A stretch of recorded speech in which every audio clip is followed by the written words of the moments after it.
You guys already knew this was coming. You guys already knew this was coming. You already knew that the next Star Wars movie was going to be the Game of Thrones guys. Dan and Dave are going to be the people that are going to be handling the next film and obviously the next trilogy. But all we know about this right now comes from Twitter, where the guy or someone who runs Attractions Magazines tweeted out earlier today, when Rise of Skywalker releases, Disney will take a bit of a hiatus while they figure out what's next.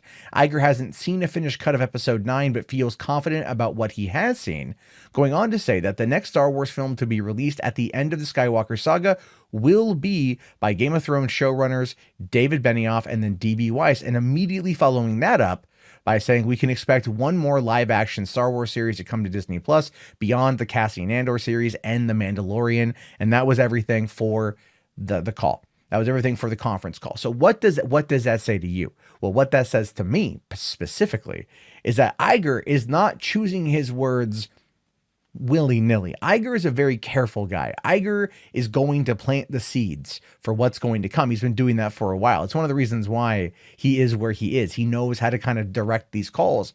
He knows how to direct the flow of information. He does it much better than Kathleen Kennedy at Lucasfilm, which is one of the reasons why I believe the rumors that Kathy Kennedy is no longer really control over there. This is a Bob Iger show, but she's just kind of president in name only sort of thing.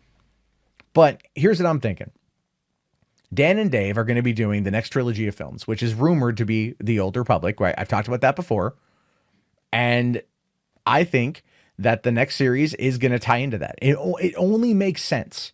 It only makes sense that whatever live action show is coming next is going to tie into what Dan and Dave do. And the reason why I say that is because of the 3-year hiatus. Now, a buddy of mine, Lewis from Nerd Report and Nuke the Fridge, is very upset.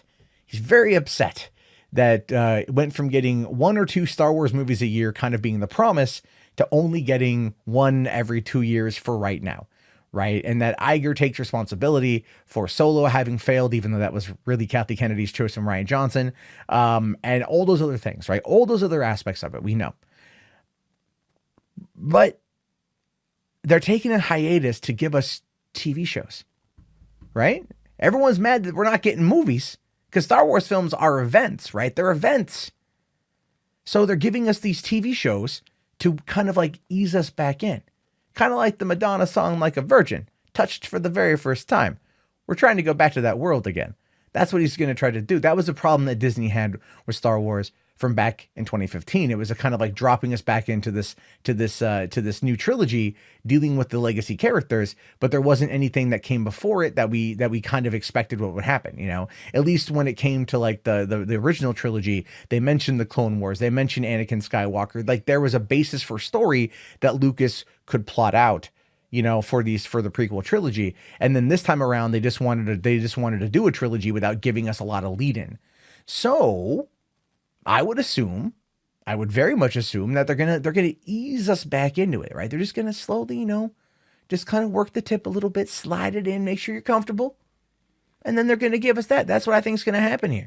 So we're gonna get The Mandalorian, 8 episodes of The Mandalorian this fall, and then we're gonna get Cassian Andor, and then I'm sure The Mandalorian's gonna get another season. I know that they already confirmed another season because Favreau is back. They already greenlit season 2, so we know season 2 will probably come in the fall or winter of 2020, and that's going to be leading in on its own story, and that's probably going to have long-lasting elements that we're going to hear about that are going to tie into Force Awakens and Last Jedi and The Rise of Skywalker, or maybe even Rogue One, and that might eventually tie in to Cassian Andor in one way or another. I mean, there's a big time jump in between the two, obviously. You know, there's a big time jump. You figure... no, sorry, I'm wrong on that one. I'm sorry, my mistake. We're talking 5 years post Return of the Jedi, not the prequel, not Revenge of the Sith. My mistake. But there's 5 years post, Return of the Jedi, and then it was 30 years until The Force Awakens, or till The Force Awakens. So there could be something we see there, a younger character there that we see in Force Awakens. And look, the whole point here is they're going to start bringing it together. They're going to start tying it all together, and they're going to then give us a show that is going to tie into the Dan and Dave stuff. That's my prediction. And it only makes sense to ease us back into it. Give us some good, solid Star Wars on TV that everyone's like clapping over and applauding over and loving, and like social media is positive for Star Wars again. And then they go, well, now we got the new movie and here's the lead into that. And then everyone's going to be like, ooh, this is good. I want more of this.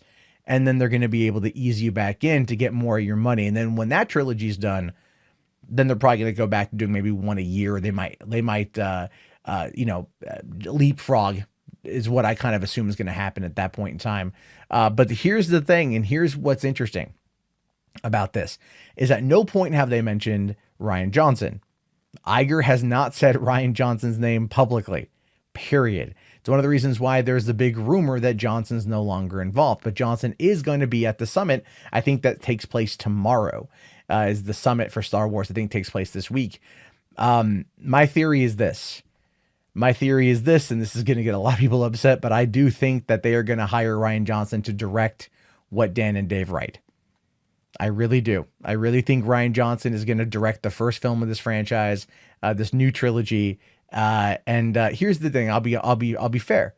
I felt The Last Jedi was a well-directed movie, as I felt everything else Rian Johnson has directed was well-directed.